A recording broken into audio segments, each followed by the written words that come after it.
بسم اللہ الرحمن الرحیم۔ محترم ناظرین السلام علیکم ورحمۃ اللہ وبرکاتہ۔ شاہ سلیمان پارک توسم میں مولانا فضل الرحمان صاحب کا امام اہل سنت علامہ عبدالستار تونسوی رحمۃ اللہ علیہ و استحکام پاکستان کانفرنس سے خطاب۔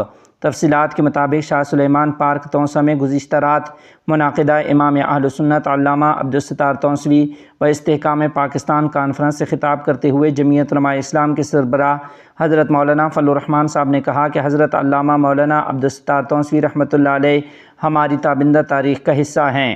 انہوں نے مزید کہا کہ ہماری مقتدرہ ہماری غربت کا غلط استعمال کرتی ہے۔ اس خطے میں دیوبند کی آواز موجود ہے اور جب تک یہ آواز موجود ہے استبداد اور جبر کے خلاف ہماری جنگ جاری رہے گی۔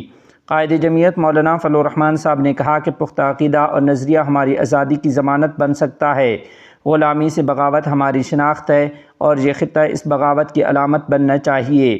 انسانیت کے لیے اس سے بڑا دھبا کوئی نہیں ہو سکتا کہ کوئی آزادی کی بھیک مانگے۔ انہوں نے کہا کہ غلامی کی ہم نے انگریز کے دور میں بھی نفی کی اور اب بھی اس سے بغاوت کرتے ہیں، لیکن افسوس ہے کہ ہمارے کچھ مسلمان آج بھی تہذیب اور بود و باش میں مغرب سے بھیک مانگ رہے ہیں۔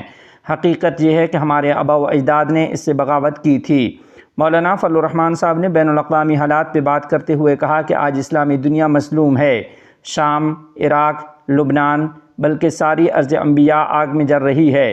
انہوں نے نام نہاد سپر پاور کو مخاطب کرتے ہوئے کہا کہ فساد کی جڑ تم ہو، فساد کی جڑ ہم نہیں ہیں۔ یہود و نصارہ سے کہنا چاہتا ہوں کہ ہم نے تمہاری کتاب اور پیغمبر کو مانا ہے، تم نے ہماری کتاب اور پیغمبر کا انکار کیا۔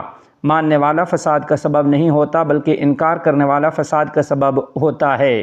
نہایت افسردہ لہجے میں مولانا فضل الرحمان صاحب کا کہنا تھا کہ صہیونی سفاکیت نے 1.5 سال میں 60,000 سے زائد انسانوں کا خون بہایا۔ آپ نے خبردار کیا اور کہا کہ یاد رکھو، جنگ میں شکست وہ کھاتا ہے جس کا سر جھک جائے، جس کا سر کٹ جائے وہ شکست نہیں کھاتا۔ امریکہ اور یورپ انسانی حقوق کے قاتل ہیں، تمہارے ہاتھوں سے انسانیت کا خون ٹپک رہا ہے۔ بندر کھاہو بھی جنگی مجرم ہے، وہ بھی انسانیت کا قاتل ہے۔ مولانا فضل الرحمان صاحب نے کہا کہ جمعیت علماء اسلام پوری قوم کو پکار رہی ہے۔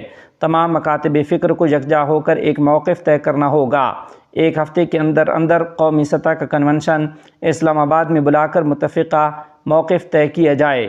انہوں نے کہا کہ جمعیت علماء اسلام نفاذ شریعت کی مستقل جدوجہد کا نام ہے۔ 77 سالوں میں سود کے متبادل کی بحث چلتی رہی، ہم 26ویں ترمیم سے اس کا حل نکالنے میں کامیاب رہے۔ ہم نے 26ویں ترمیم میں کوئی فیصلہ اپوزیشن جماعتوں کے مشورے کے بغیر نہیں کیا، پھر نئے مسائل کیوں پیدا کیے جا رہے ہیں؟ وفاقی شرعی عدالت کو 26ویں ترمیم میں ہم نے مضبوط کیا۔ مولانا فضل الرحمان صاحب نے کہا کہ اسلامی نظریاتی کونسل کی سفارشات پر بحث کو ہم نے آئینی طور پر لازم قرار دیا۔ تمام مذہبی دنیا کو اکٹھا ہو کر 26ویں ترمیم میں موجود اسلامی دفعات کا تحفظ کرنا ہوگا۔ حزب اختلاف کو بھی وحدت کا مظاہرہ کرنا پڑے گا۔ مولانا کلیم صدیقی صاحب کی ضمانت سے متعلقہ خبروں کی حقیقت۔ تفصیلات کے مطابق سوشل میڈیا پر گزشتہ رات سے کچھ بدنسل افراد کی طرف سے یہ من گھڑت خبر چلائی جا رہی ہے کہ داعی اسلام مولانا محمد کلیم صدیقی صاحب کی الہ آباد ہائی کورٹ سے ضمانت منظور ہو گئی ہے، حالانکہ حقیقت یہ ہے کہ ایسی کسی خبر میں اب تک کوئی صداقت نہیں۔ اس سلسلے میں مولانا ناصر مظاہری لکھتے ہیں کہ حضرت مولانا کلیم صدیقی صاحب کی ضمانت کی افواہ محض افواہ ہے۔ اللہ تعالی حضرت مولانا کلیم صدیقی صاحب کو جلد رہائی نصیب فرمائے۔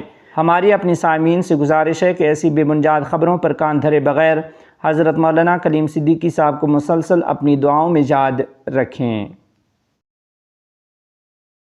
ایران کی وزیر برائے امور مہاجرین مولوی عبدالکبیر کو تہران کے سرکاری دورے کی دعوت۔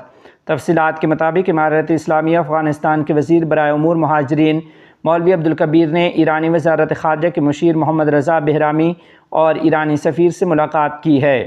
فریقین نے افغان مہاجرین کی صورتحال، واپسی کی سہولیات اور 2 طرفہ تعلقات کے فروغ پر تبادلہ خیال کیا۔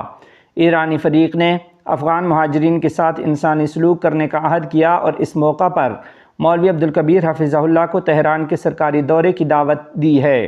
ناظرین و سامعین، آپ کو بتاتے چلیں کہ امارت اسلامیہ افغانستان کے وزیر برائے امور مہاجرین مولوی عبدالکبیر نے دیگر حکام کے ساتھ وطن واپس آنے والے شہریوں کی معاشی صورتحال، چھوٹے کاروباروں اور مارکیٹنگ کی سہولیات پر بھی تبادلہ خیال کیا۔ وزیر صنعت نے واپس آنے والوں کو پیشہ ورانہ تربیت اور معاشی انضمام میں مدد کرنے کا وعدہ کیا ہے۔ مولوی عبدالکبیر نے اس سلسلے میں تعاون کا یقین دلایا۔ اور مشترکہ کوششوں کو خوب سراہا ہے۔ 1,00,000 سیاحوں کی غزنی کی تاریخی اور قدرتی مقامات کی سیر۔ تفصیلات کے مطابق عید الفطر کے دوران 1,00,000 سے زائد ملکی سیاحوں نے صوبہ غزنی میں تاریخی اور تفریحی مقامات کا دورہ کیا۔ غزنی صوبے میں اطلاعات و ثقافت کے سربراہ ملا حمید اللہ نثار نے کہا کہ صوبے میں سیاحت کی صنعت میں گزشتہ سال کے مقابلے میں نمایاں اضافہ ہوا ہے۔